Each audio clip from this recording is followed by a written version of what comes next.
各位早晨，行政長官會先向大家發言，之後會有提問嘅時間。提問嘅時候請每位記者係發問不多於2題問題㗎。先請行政長官。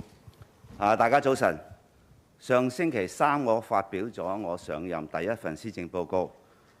社會就好關心，亦都有好多討論。我亦都多謝各位傳媒朋友喺施政報告裏邊作咗好廣泛嘅報導。喺報導裏邊更加令到市民係認識施政報告嘅政策目標同埋一啲內容嘅。喺不同嘅渠道我聽到不同嘅意見啦，特別係有好多人士整體嚟講都對施政報告係有一啲正面嘅看法嘅。包括我聽到有啲居住喺劏房戶嘅一啲居民係渴望入住我哋嘅簡約公屋。因為簡約公屋其實租金係低廉，兼且嘅環境比佢現時所居住嘅情況係好多。第二亦都聽到有啲海外嘅朋友就針對我哋去引入外地專才入嚟香港發展都好有興趣。睇下佢哋嘅一啲親友係咪符合呢個條件，而喺香港係發展。我亦都聽到好多對於我哋嘅創新科技嘅發展係好有興趣兼且支持，亦都係好希望我哋所提出嘅不同嘅方案，包括係產學研一家嘅計劃係可以推動到香港嘅創科發展。亦都希望有份參與嘅。咁呢啲都好鼓舞，我哋係會積極去做。施政報告嘅理念係為市民謀幸福，為香港謀發展。咁我嘅施政報告係同團隊同公務員同事一齊做亦都係吸納咗好多不同人士嘅意見嘅。咁好多謝佢哋，因為我深信係智慧在民間，智慧係在業界。咁好多謝各方面嘅人士俾咗好有用嘅意見啦，包括政黨啦、立法會議員啦、團體啦，同埋不同嘅有心市民。咁呢度係再次多謝佢哋。我亦都喺呢度係多謝各位司局長，特別係公務員嘅同事喺我哋去制定施政報告裏邊係大家好團結，亦都好認真咁參與。多謝好多公務員同事係諗到一啲創新嘅辦法去解決我哋多年去面對嘅問題。由而家開始，我哋嘅局長同埋有關嘅部門都會喺立法會嘅不同事務委員會去解釋施政報告一啲內容嘅。而我哋喺公眾嘅解釋工作介紹工作大家都睇到亦都係馬不停蹄咁展開。咁我好多謝各位傳媒工作者喺呢方面係作出一啲廣泛同埋深入嘅報導嘅。咁我哋係特別重視喺立法會嘅時候各個部門喺我哋司局長嘅帶領之下係共同去解釋我哋施政嘅理念、政策嘅目標同埋內容，亦都係希望係聽取議員嘅意見嘅。無論點喺施政報告裏邊係定下咗好多不同領域嘅政策目標同埋方向嘅。我強調呢一份施政報告係市民嘅施政報告，要全面去落實我哋施政報告嘅所有措施我係希望大家團結一致，亦都獲到市民嘅支持，確保我哋可以令到香港嘅發展同埋我哋嘅未來係更好嘅。第二點，我想同大家講就係有關免針紙司法覆核嘅裁決之後係政府嘅跟進工作。我知道大家都好關心政府係點樣去跟進之後嘅工作嘅。我可以話俾大家聽我哋會好快有決定，亦都好快有結果。我係好多謝醫務及衛生局同埋律政司嘅同事喺過去幾日係好努力咁做咗大量嘅分析工作。咁我哋相信係決定同埋結果好快就會做出，亦都會好快向大家公佈嘅。但係有幾個原則我必須強調嘅。第一就係政府做事一直咧係依法行事。第二咧係政府係有責任確保我哋嘅公共健康係得到有效同埋迅速嘅保護。第三咧係喺政府行事嘅時候咧，一定會係基於一個穩固嘅法律基礎去進行嘅。第四，對於任何涉嫌違反法律嘅行為，又或者違反專業操守嘅行為咧，政府係會追究佢哋嘅法律同埋操守嘅責任嘅。以下我係歡迎大家去提問。跟住係提問嘅時間啦。請記者朋友陣間用我哋俾你嘅咪去發問啦。每位提問不多於2題，同埋喺提問之前呢，先講你嚟自邊一個傳媒機構嘅。第一位提問左手邊前排白色衫女記者。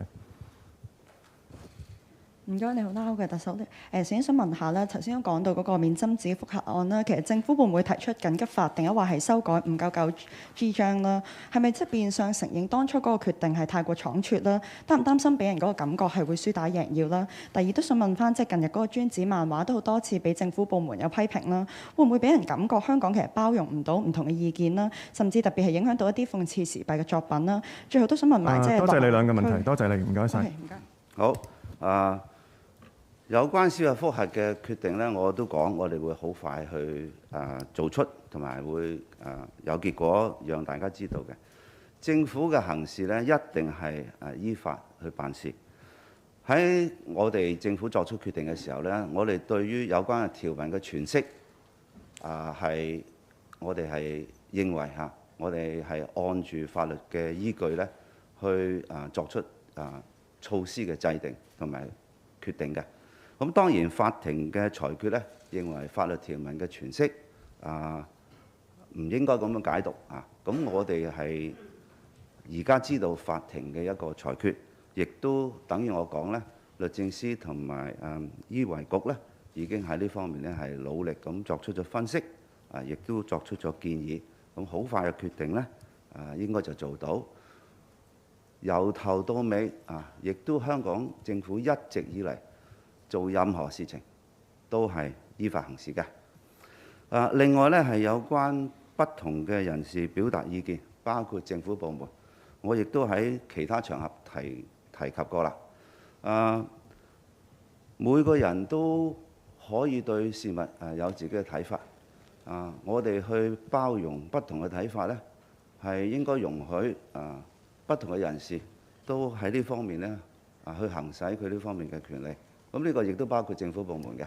如果政府部門咧認為某一啲事情佢哋對於佢哋係反映到係唔公正，又或者令人有一啲唔適當嘅理解咧，而作出澄清或者跟進咧，呢啲都係應該係覺得係好事嚟嘅。我亦都認為咧不同嘅人士或者機構，大家喺了解咗對方對事物嘅睇法咧，呢個都係增加大家溝通同埋共融嘅機會嘅。下一位提問，右手邊前排第3位女記者，第3位係。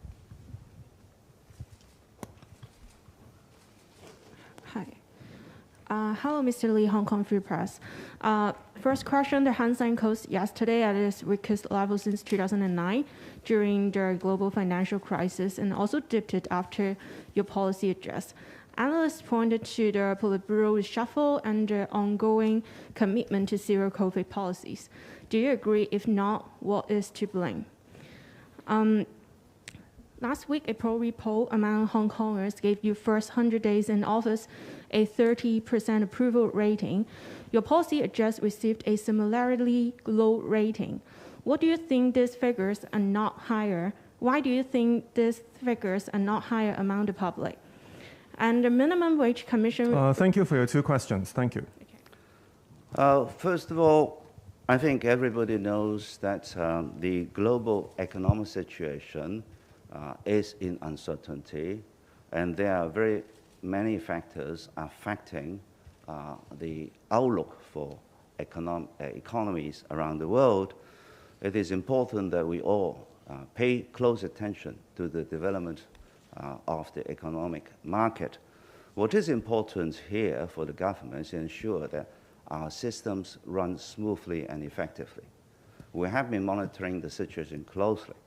Yes, volatility will be high, but our long-tested systems and response system are in operation all the time.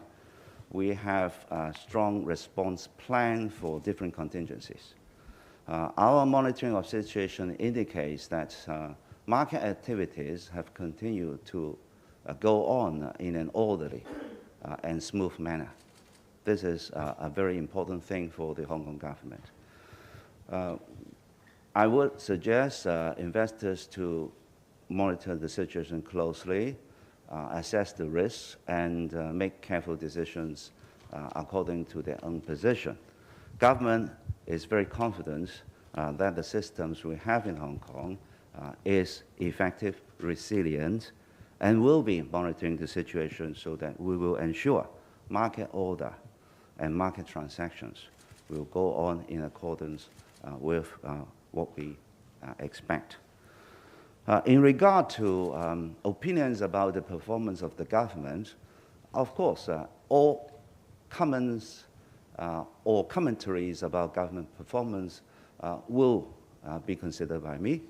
I note also there are very many positive comments about the performance of the government and also some of the measures we have suggested in the policy address.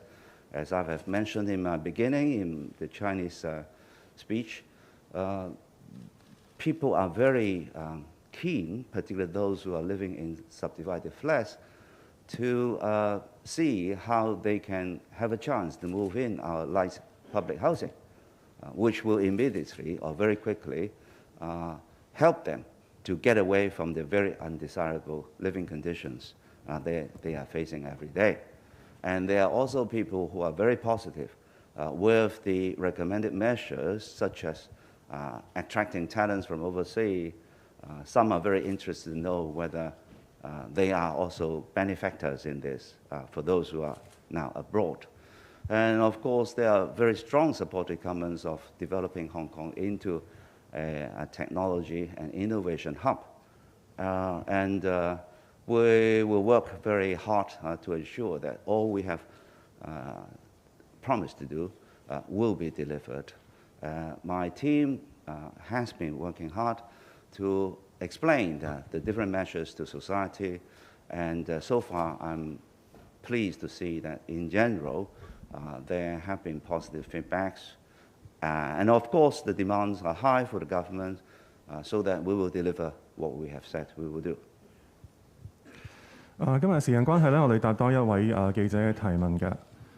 右手邊前排紅色衫嘅記者。Good morning. Question from Dada News. According to a source, that the quarantine facilities in the Lok Ma Chau Loop will be handed over to the Security Bureau for the reverse quarantine scheme. Is this information reliable? What is the progress of the discussion between Hong Kong and the mainland at the stage? Thank you. Well, there are always work plans for governments so as to make preparation for all eventualities. I wouldn't comment on internal arrangements, but what is important, I think it will, for people to notice, for the pre-quarantine arrangement that we intend to agree with the mainland authorities, it is an arrangement which is done for the first time. There are standards which we need to meet so that it will satisfy the mainland authorities' quarantine requirement, because there will be little point for us to design something which eventually will not be regarded as satisfying the mainland authorities' standard. There are many issues to be discussed and ironed out, although both sides are very active in our discussion of the matter. But as I've explained earlier, a lot of the discussion issues take time to reach agreement. What is most important is also to bear in mind that whatever we do, we should not be creating extra risk to our mainland counterparts, especially when the COVID situation is also a concern in the mainland. So what we will do is we will work hard to try to work out solutions in respect of different issues. It will take time, but we will be working in our full speed. And so far, there is a common intention to see how we can overcome all the issues involved. Thank you very much. 今日記者會嚟到呢度，多謝大家。